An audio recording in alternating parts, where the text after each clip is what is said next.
The wedge toe is made in a similar way to the round toe in that we're going to be using decreases to get smaller and smaller as we go. We're going to start by decreasing every other round, and then we're going to switch to decreasing every round. But what's different is where we place the decreases and the finished shape of the toe. And so this being the foot of the sock here on this drawing, and we're knitting up this way, this is what's going to happen. We'll start at the end of the round, which is in the center of the bottom of the foot. We knit to the last 3 stitches, and then we knit 2 together.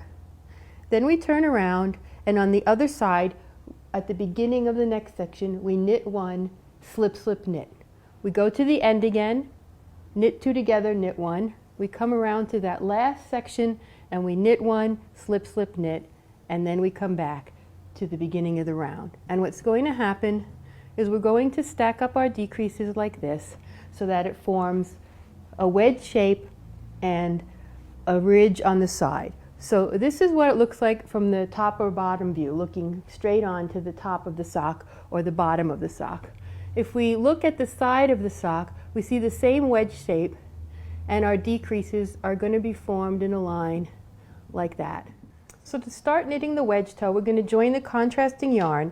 And in this sample, I've got my sock set up on 2 circular needles. So I've knit halfway across the sole, because I have the sole stitches on one needle and the top of the foot on another needle. So I knit halfway across the sole, and I'm going to put a marker there, and that's going to be the end of my round. So working on my 2 circular needles, remember you work with the 2 points of the same needle when working on one side of the sock. So I'm just going to knit around this sock to get back to the middle of the round. So just like on the other toe, we're going to knit 1 plain round. So I've knit all the way around with one color, and now I'm starting my decrease round. So I'm going to knit to the last 3 stitches on this half of the sock, on the sole of the sock. And then I'm going to do knit 2 together, knit 1. And then I switch to the instep.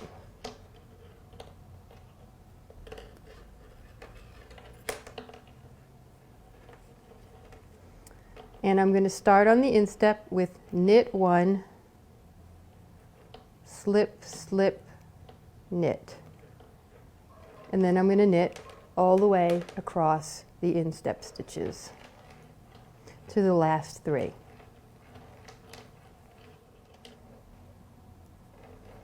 Okay, and then again I'm going to do knit 2 together, knit 1 at the end of the section on the instep, and then I switch back to the sole.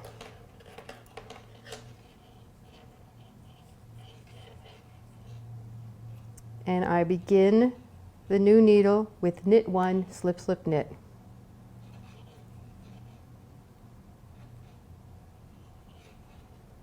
And then I just knit back to the beginning of the round. Okay, so I've switched to double pointed needles as I was working on the rest of my toe, just because they're so much more comfortable for me to use. And so I want to show you the reason that we have the round ending in the middle of the sole of the foot. And that comes from the days when all socks were knit on double pointed needles, and you would set up your sock on 3 or 4 needles, and I've got it on 3 here. If you had 4, you would break it in the center of the top of the foot as well.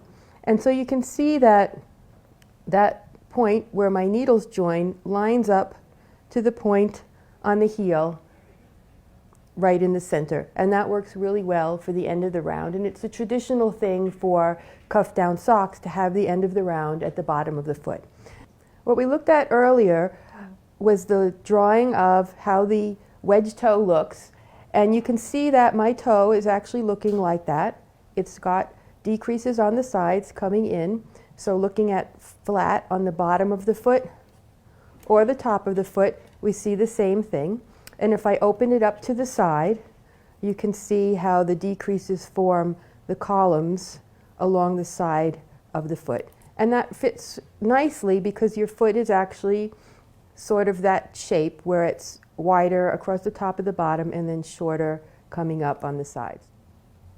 So the question is, that I get asked sometimes is, if I'm working on a magic loop or 2 circular needles and I've got my stitches arranged so half of them, that's the top of the foot, are on one needle and the sole of the foot is all on another needle, do I have to have the end of the round in the middle of the sole, or can I have the end of the round at the side where it naturally falls between 2 needles? And you can certainly put it at the side where it falls between the 2 needles.